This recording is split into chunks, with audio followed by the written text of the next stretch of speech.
When Ridley Scott released Prometheus back in 2012, fans were excited.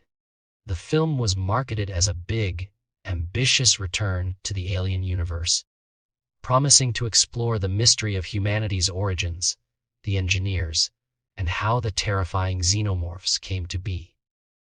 On paper, it had everything going for it. Amazing visuals, a star-studded cast, and Scott himself returning to the world he created in 1979. But when the movie came out, audiences were left scratching their heads. Instead of being a brilliant prequel that tied neatly into Alien, Prometheus ended up frustrating viewers. The main complaint: the so-called scientists in the film acted in ways that made no sense at all. Now, over a decade later, FX's new series Alien Dead Earth has stepped in to fix that mistake, and fans are breathing a sigh of relief. The brilliance of Alien Earth lies in the fact that it doesn't just continue the franchise, it acknowledges where things went wrong in Prometheus and corrects those issues in a natural, believable way. The show, created by Noah Hawley, manages to mix terrifying tension with emotional storytelling, and in doing so, it explains why characters might make poor choices without making them look stupid. That's something Prometheus never pulled off, and it's one of the biggest reasons why Alien Earth is being praised as one of the best spin-offs the franchise has ever had.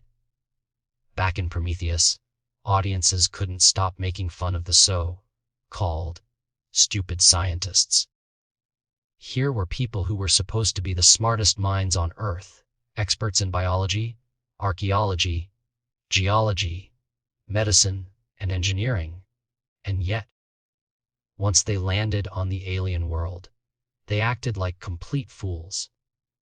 Instead of being cautious around alien organisms, they poked and prodded them with no protective gear. They entered massive underground tunnels without proper precautions. And in one of the most mocked scenes of the movie, a character literally tries to pet a horrifying alien snake-like creature as if it were a friendly puppy. Unsurprisingly, that didn't end well. To make matters worse, when danger struck, the characters ran in the most illogical ways possible, often leading directly to their deaths. Instead of showing smart, capable people encountering a terrifying mystery, the film ended up making its characters look incompetent. This was a huge mistake because it pulled viewers out of the story.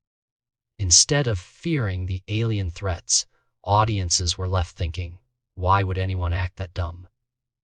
Alien Earth cleverly avoids this problem by giving its characters very real and believable reasons for their mistakes. Instead of being trained scientists acting like amateurs, the ones making rash choices in the show are children, or at least hybrids with the minds of children. Episode 3 reveals that the hybrids, including Wendy and her group known as the Lost Boys, are synthetic beings implanted with the consciousness of human kids. That changes everything. Their reckless decisions make sense. Wendy, for example, has the appearance of an 11-year-old girl, and when she struggles to understand the conspiracies and dangers around her, it feels authentic. She's not supposed to have the wisdom of a seasoned researcher. She's a child caught up in something far bigger than herself. By grounding the characters' mistakes in their actual personalities and limitations, Alien Dead Earth turns what was once a frustrating flaw in Prometheus into an emotionally engaging strength. This shift also adds layers of tragedy and tension. When adults make idiotic mistakes in a movie like Prometheus, it feels insulting to the audience. But when children, even hybrid children, make those same mistakes, it becomes heartbreaking. You don't roll your eyes, you feel sympathy. You understand why they're making those choices, and that makes the unfolding horror even more effective. It's a brilliant fix because it doesn't just patch a plot hole, it makes the story stronger. One of the standout aspects of Alien Earth so far is how it balances the mystery of the xenomorphs with new, compelling characters. Wendy, Curly, Nibs, and Smee, all part of the hybrid group, have quickly become fan favorites. Their friendships, arguments, and small victories give the series an emotional heart, something Prometheus sorely lacked. Instead of a group of supposedly brilliant adults behaving like they're in a bad horror movie, we now have children trying to navigate a terrifying situation they can barely comprehend. Their inexperience and recklessness are not flaws in the writing, they're the entire point. This approach also ties into the long tradition of synthetic characters being some of the most fascinating figures in the Alien franchise.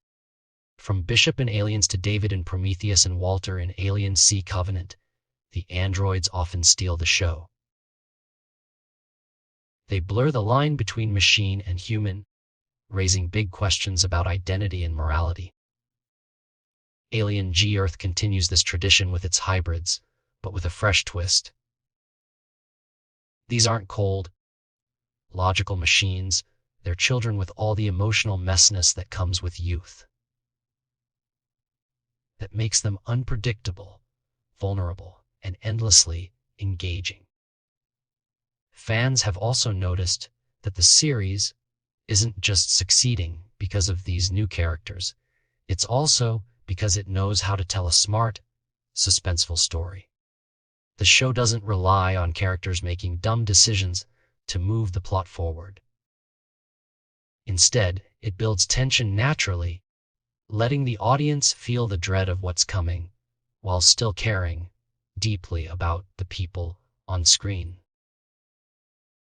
That's something Prometheus tried to do, but failed at largely because its characters acted so irrationally that viewers stopped investing in them.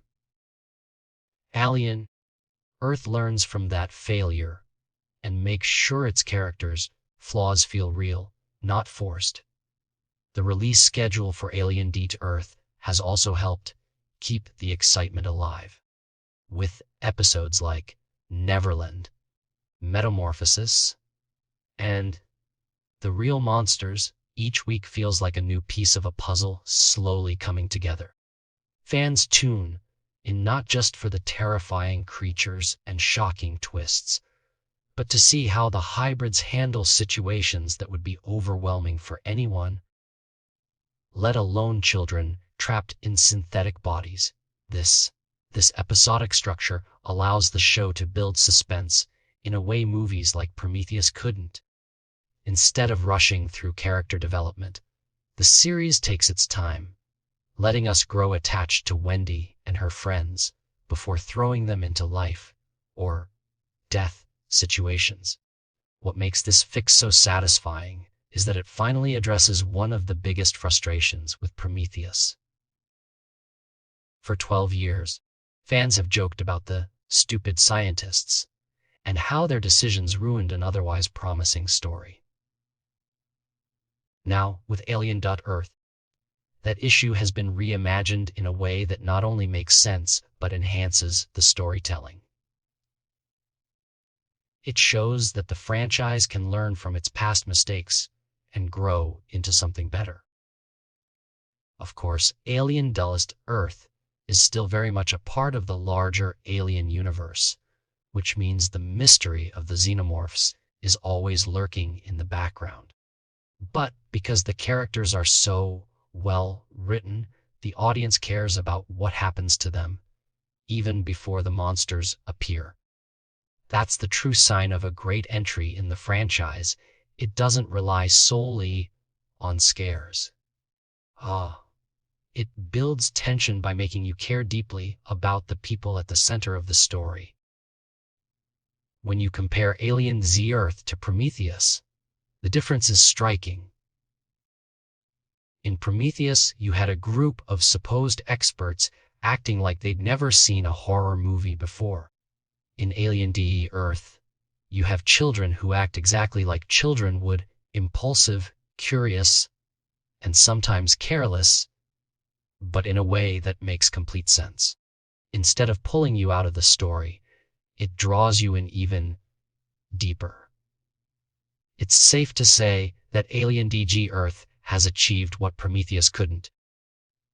By fixing the mistake of having characters make unbelievable choices, the show has given the franchise a fresh shot of credibility. Fans are no longer rolling their eyes, they're on the edge of their seats. And perhaps most importantly, they're finally able to enjoy a story in the Alien universe without constantly thinking about how much smarter they'd be than the people on screen. At its core, this fix highlights the importance of character writing in science fiction and horror. Monsters and special effects can only go so far. If the people in the story don't feel real, the tension falls apart. By learning from Prometheus's failure, Alien Earth proves that the Alien franchise still has plenty of life left in it, and that sometimes the best way to move forward is to fix the mistakes of the past. In the end, Ridley Scott's Prometheus will always be remembered as a flawed but ambitious experiment. But thanks to Alien DE Earth, that experiment has finally paid off in a roundabout way. The new series takes what didn't work, reimagines it, and delivers something that feels fresh, terrifying, and deeply emotional. It's not just another entry in the franchise, it's proof that the Alien universe can still surprise us, even after all these years.